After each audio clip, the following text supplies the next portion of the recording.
같이 걸어가기 혼자 뛰어가지 않기 조심스레 주위를 살피며 줄을 따라 걸어가기 같이 걸어가기 내 맘대로 가지 않기 주의 뜻이 무언지 살피며 주와 함께 걸어가기 주와 함께 주의 뜻대로 주 가신 그 길로 나 겸손히 걸어가네 주와 함께 주의 뜻대로 주와 함께 주의 뜻대로 주 가신 그 길로 나 겸손히 걸어가네 주와 함께 주의 뜻대로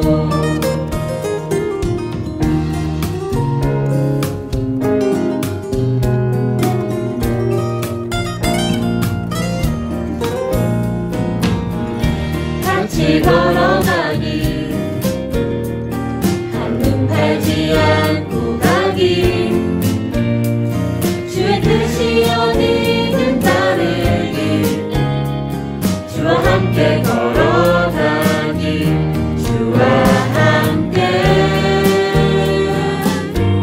주의 뜻대로 주 가신 그 길로 나 겸손히 걸어가네 주와 함께 주의 뜻대로 주와 함께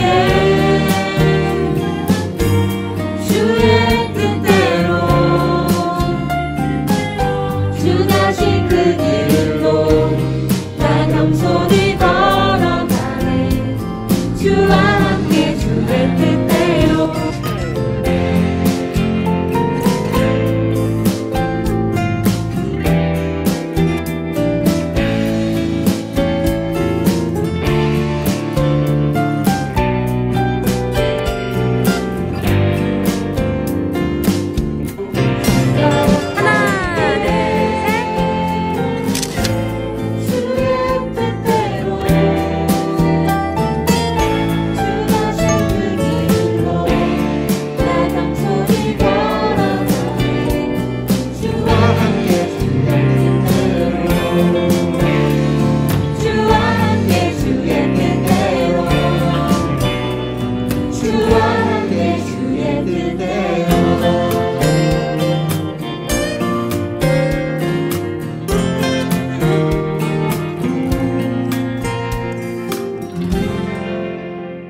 오늘 우리에게 주신 말씀은 사무엘하 10장 1절부터 7절 말씀입니다. 그 후에 암몬 자손의 왕이 죽고 그의 아들 한온이 대신하여 왕이 되니 다윗이 이르되 내가 나하스의 아들 한온에게 은총을 베풀되 그의 아버지가 내게 은총을 베푼 것 같이 하리라 하고 다윗이 그의 신하들을 보내 그의 아버지를 조상하라 하니라. 다윗의 신하들이 암몬 자손의 땅에 이르매 암몬 자손의 관리들이 그들의 주 한온에게 말하되 왕은 다윗이 조객을 당신에게 보낸 것이 왕의 아버지를 공경함인 줄로 여기시나이까 다윗이 그의 신하들을 당신에게 보내 이 성을 엿보고 탐지하여 함락시키고자 함이 아니니까 하니 이에 한온이 다윗의 신하들을 잡아 그들의 수염 절반을 깎고 그들의 의복에 중동볼기까지 자르고 돌려보내매 사람들이 이 일을 다윗에게 알리니라. 그 사람들이 크게 부끄러워하므로 왕이 그들을 맞으러 보내 이르기를 너희는 수염이 자라기까지 여리고에서 머물다가 돌아오라 하니라. 암몬 자손들이 자기들이 다윗에게 미움이 된 줄 알고 암몬 자손들이 사람을 보내 벤르홉 아람 사람과 소바 아람 사람의 보병 2만 명과 마아가 왕과 그의 사람 1,000명과 돕사람 12,000명을 고용한지라. 다윗이 듣고 요압과 용사의 온 무리를 보내매. 아멘. 네, 제가 목사이지만 사실 단점이 많은 사람입니다. 여러분 다 알죠? 그 중에서 오해를 많이 받는 게 사실 문자나 카톡 때문입니다. 가끔 제가 이런 문자를 많이 받거든요. 목사님, 저는 껌이 아니거든요. 왜 제 문자 씹으셈? 그러니까 이제 문자를 아까 보냈는데 왜 단문을 바로 보내지 않는다는 거죠. 제가 분명히 말하지만 귀찮아서 혹은 일부러 그러는 게 절대 아닙니다. 여러분이 보다시피 저는 몸에 살이 아주 많기 때문에 그러니까 문자나 카톡이 와도 핸드폰의 진동을 거의 느끼지 못하는 신체 구조예요. 예, 여러분 이해가 되나요? 예, 게다가 여러분은 핸드폰 문자를 1분에 뭐 400타 속도로 보낼 수 있지만 저는 이 손가락에도 살이 쪘기 때문에 이게 자꾸 오타가 나서 결국에는 나중에 컴퓨터로 한꺼번에 보낼 때가 많이 있습니다. 어떤 조사를 보니까 내가 보낸 문자나 카톡에 대한 상대방의 반응 속도를 보면 나에 대한 관심과 애정을 알 수 있다고 합니다. 실제로 5년간 무려 60억 개가 넘는 카톡 메시지를 분석한 결과 가장 좋아하는 사람에게서 문자나 카톡이 오면 답장까지 걸리는 시간이 평균 몇 분일까요? 평균 9분이라고 합니다. 반대로 별 관심이 없는 사람에게서 문자나 카톡이 오게 되면 평균 답장 시간이 남자가 좀 더 많아요. 남자가 44분, 여자가 33분이라고 합니다. 네, 제가 그 기사를 읽고 제가 참 많이 회개했습니다. 야, 내가 이 손가락이 부러지지 않는 한 내가 문자나 카톡에 대해서 바로 칼답해야겠다. 여러분도 문자나 카톡을 보냈는데 흔한 말로 또 좋은 말은 아닌데 미안합니다. 읽고 씹히면 기분이 별로 안 좋죠. 네, 그런데 오늘 우리가 반드시 응답해야 될 영적인 문자가 있습니다. 그것을 무시하고 거절하면 정말 큰일 나는데 그것이 무엇입니까? 바로 우리를 향해 베푸시는 하나님의 은총입니다. 언제나 하나님은 은혜와 사랑을 그야말로 문자 폭탄처럼 막 보내주시는데 그 은총에 우리가 반응하지 않고 거부하면 어떻게 될까요? 네, 결국에는 하나님의 심판과 멸망을 받을 수밖에 없다고 오늘 성경은 말씀하고 있습니다.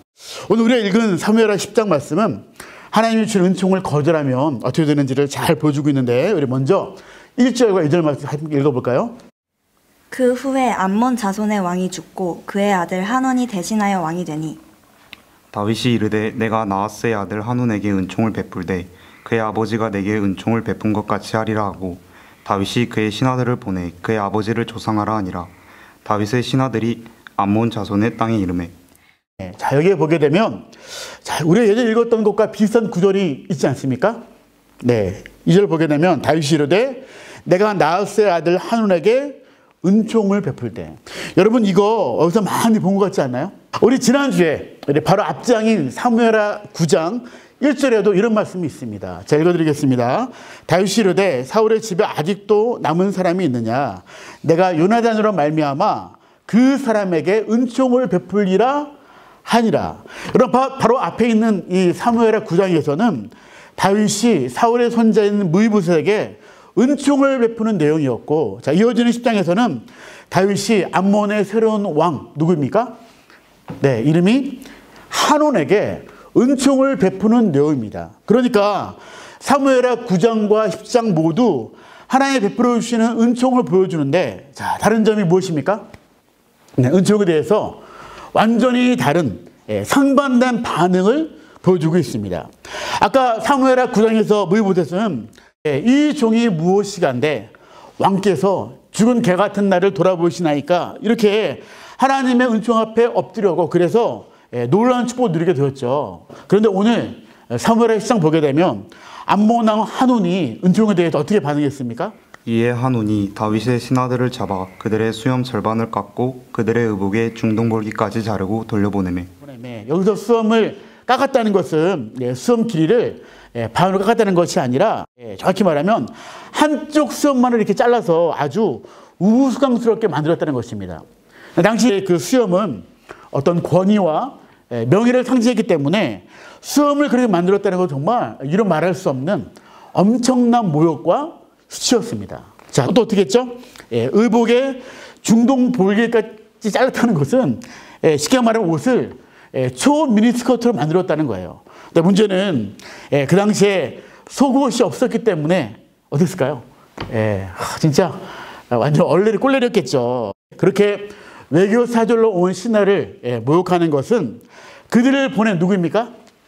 네, 왕을 모욕하는 것이었고 이것은 선전포고와도 같은 것이었습니다.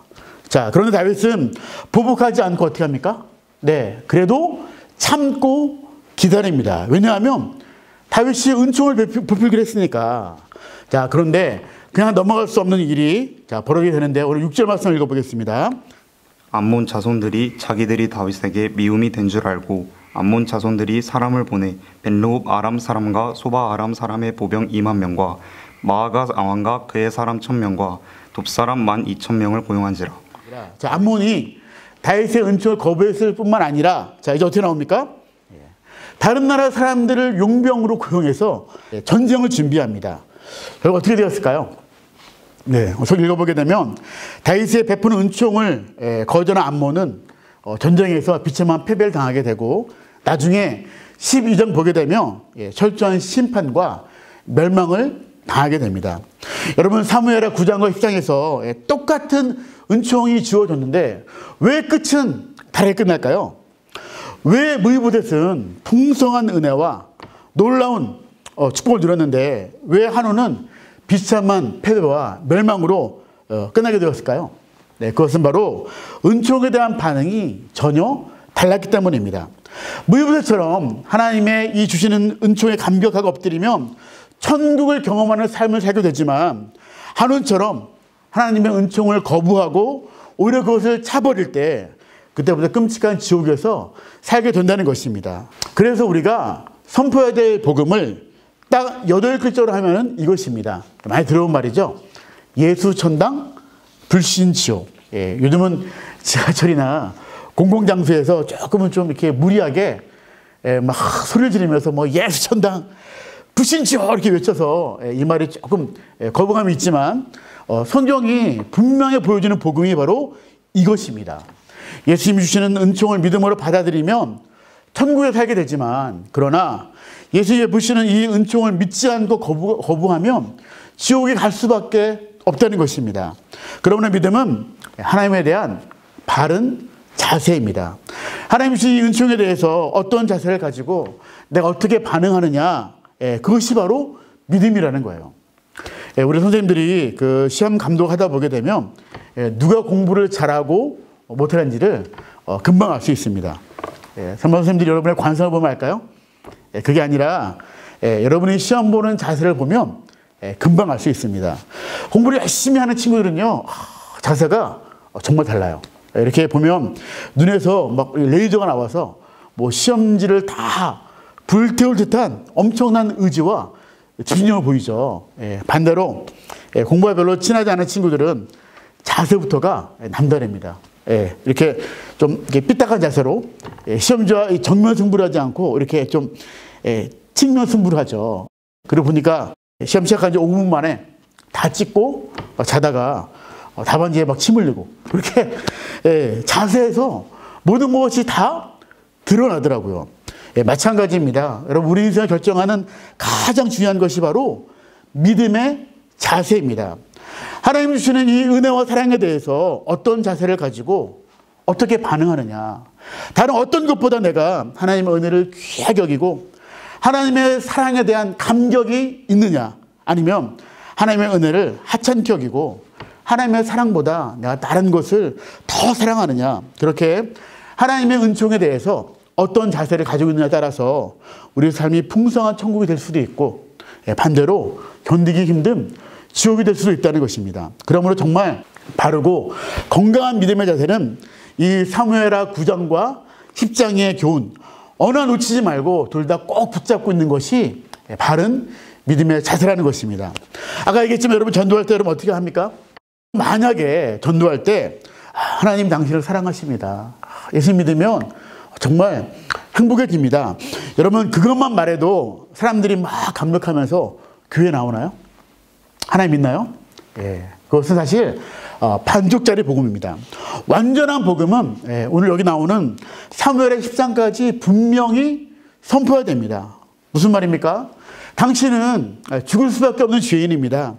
하나님 주시는 은총을 거절하면, 예수 믿지 않으면 하나님의 무서운 심판을 받아서 결국 영원히 멸망할 수밖에 없습니다. 이 진리까지 선포할 때 사람들이 자신의 죄를 깨닫고 하나님께 돌아오는 회개 역사가 일어난다는 거예요.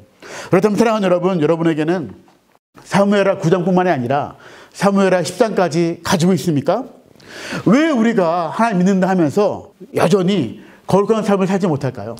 왜 우리에게 있는 이 많은 죄들을 단호하게 끊을 수 없을까요? 네, 그것은 우리 믿음에서 이 사무엘하 10장을 덮고 있기 때문입니다. 하나님의 은총을 계속 거절하고 끊임없이 죄를 향해 달려가면 무서운 심판이 있다. 결국에는 멸망받을 수밖에 없다. 이 진리를 외면하지 않고 내가 무겁게 받아들일 때 우리가 잘못된 죄에서 돌이키게 되고 거룩한 삶으로 회복될 줄로 믿습니다. 사무엘 9장에 나오는 이 사랑의 하나님뿐만이 아니라 오늘 사무엘 10장에 나오는 공의의 하나님, 정말 무서운 하나님까지 놓치지 말고 꼭 붙잡아서 그런 바람의 믿음의 자세로 하나님의 은총 가운데 살아가는 저 여러분 다 되시기를 간절한 마음으로 기도합니다. 네, 말씀 마무리하겠습니다. 우리 학교에 설레 믿음되는 말씀이 학교 곳곳에 잘 붙어있죠. 무엇입니까? 같이 한번 해볼까요? 자, 시작. 네, 역시 설교부 다르구나. 그죠? 다시 한번 시작. 여호와를 경외하는 것이 지식의 근본. 잠언 1장 7절 말씀. 네, 여러분 이게 참 좋은 말씀 같은데 사실 무슨 뜻인지는 잘 모르겠죠. 왜 여호와를 경외하는 것이 지식의 근본이 될까요? 네, 만약에 사람이 여호와를 경외하지 않으면, 다시 말해서 하나님을 두려워하지 않으면 선을 넘게 됩니다.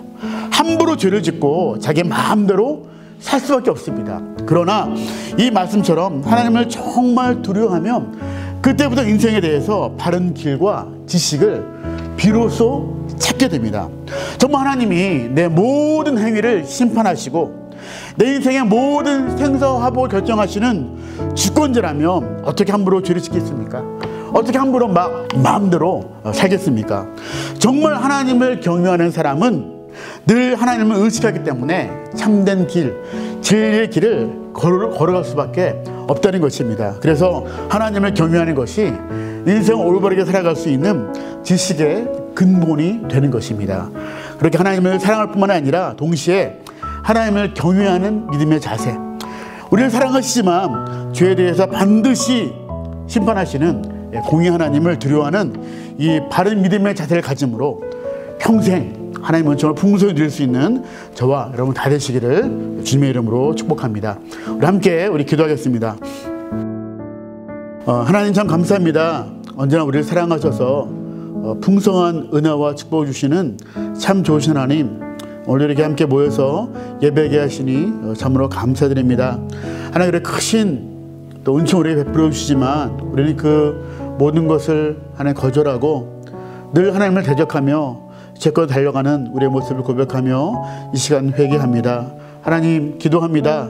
모두 우리가 우리를 너무나 사랑하시고 우리를 좋게 하시는 사랑의 하나님뿐만이 아니라 우리의 죄에 대해서 반드시 심판하시고 징계하시는 공의 하나님을 기억하며 하나님을 두려워하는 자, 경외하는 자 되기를 하나님 간절한 마음으로 기도합니다. 사무엘하 9장의 하나님뿐만 아니라 사무엘 10장에 나오는 하나님의 무서운 하나님심을 깨닫고 기억함으로 말미암아서 하나님 우리의 삶에서 죄가 끊어지게 하시고 우리 삶이 하나님을 두려워함으로 거룩한 삶으로 바뀔 수 있도록 은혜를 하나님 더하여 주시옵소서. 하나님 그렇게 하나님을 경외한 자가 될 때 바른 믿음의 자세를 가지고 하나님 평생 하나님의 은총 가운데 살아갈 줄로 믿습니다. 이 예배를 드린 배경의 모든 사랑 가족들에게 은혜를 베풀어 주어서 하나님을 사랑할 뿐만 아니라 하나님을 두려워하는 바른 믿음의 자세를 가지고 평생 하나님의 은총 가운데 살아갈 수 있도록 될 수 있도록 하나님께서 붙잡아 주시고 놀라운 축복을 더해 주시옵소서. 이제는 우리 주 예수 그리스도의 은혜와 하나님 아버지의 크신 사랑하심과 성령님의 함께하심이 하나님 제가 사무엘 9장에 나오는 사랑의 하나님뿐만이 아니라 사무엘하 10장에 나오는 우리 공의 하나님을 기억하며 바른 믿음의 자세로 살기를 원합니다. 참으로 하나님을 두려워하는 자, 하나님을 경외하는 자로서 제가 바른 믿음의 자세로 살기를 원합니다. 이 귀한 고백으로 함께 예배하며 기도하는 우리 사랑하는 모든 배경의 가족들 위해 지금부터 영원토록 함께 있을지어다. 아멘.